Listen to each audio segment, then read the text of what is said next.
Hello students, today we are going to learn how to use the app Artsonia to create our digital portfolios. You'll notice on the bottom screen I have a kind of toggle bar and there is a rainbow paint blob. That is the Artsonia app.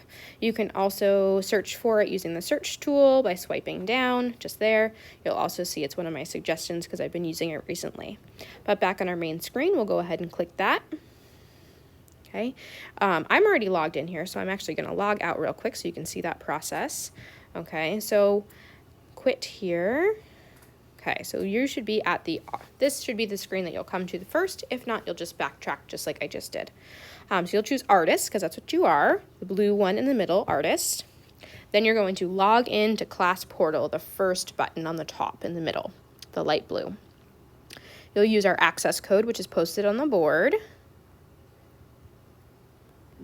Go ahead, click that in, then press sign in.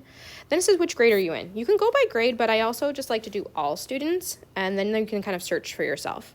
I'm going to be using a demo student, and you'll see that there's already a project in there, but we are going to do another one. So we're going to do our demo student here, and you can see I kind of have a project that's waiting for review. That's fine. We're actually going to do another one.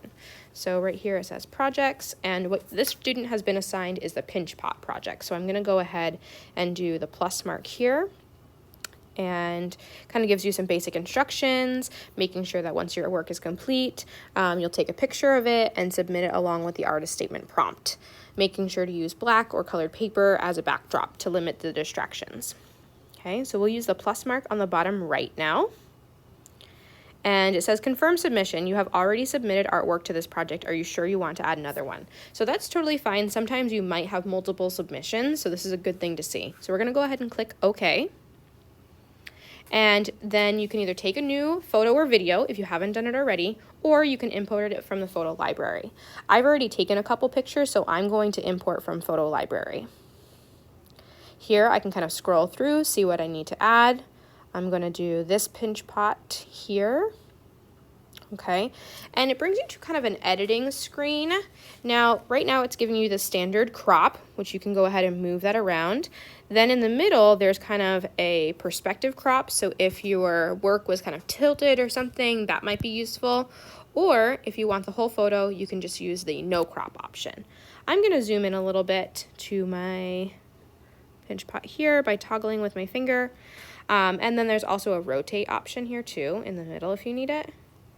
And then there's a leveling option. So if for some reason, if your artwork was a little bit twisted, or when you were holding the camera, it just wasn't quite right, that's a good thing to use too. And we'll just put it back to 0.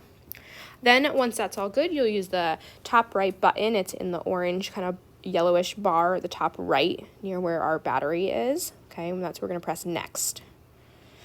Here is where you can do a little bit of auto fixing or editing, brightening, that kind of stuff. So there's the auto fix button on the bottom left. Let's see how that looks. So I'm not a big fan of the auto fix. I think it tends to bring out colors that don't really exist in our natural work. So I'm gonna go ahead and turn that off. We want the image here to look just like the one that we're seeing in front of us. If you feel like your picture was a little bit dull or not nearly as bright, you can use the brightness option here. So if it was a little dark in the classroom that day, it was cloudy out, that can be helpful. Or the contrast filter can be also kind of good if you feel like it's a little flat, okay?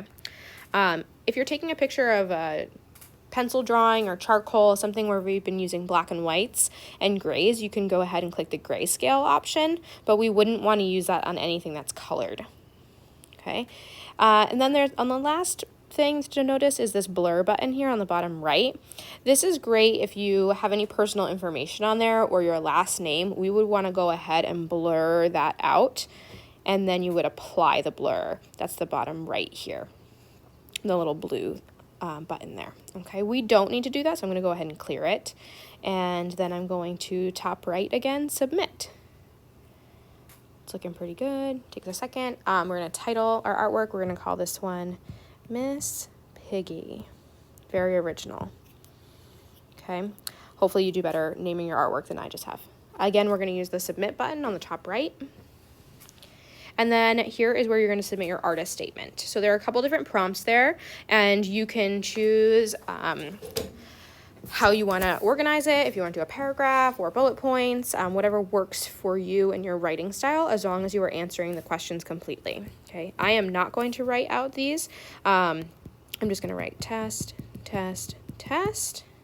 Okay, once you've looked at it, maybe read it over a few times, maybe even have a peer read it over, then you can go ahead and submit it. Just make sure you're answering the questions, especially sometimes it says why. So it says like, what would you change if you were to create it again, and then why. So don't just be like, I would have painted it blue. It's like, why do you want to paint it blue?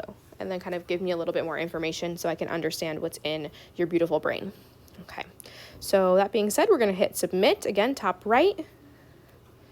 Done. And now we have 2 pieces of artwork that are being kind of pushed through the system, and I'll see it on my end, and then I can go ahead and approve it, and then it will be officially published so that people in your family or community, whoever is connected to the Artsonia app, can look at and then even make comments on, actually. And then when you're done, you want to use actually the top left button. It says log out. You're going to log out here, log out, and then you can actually quit as well. And you're good to go. All right. Good luck. I can't wait to see what you all submit.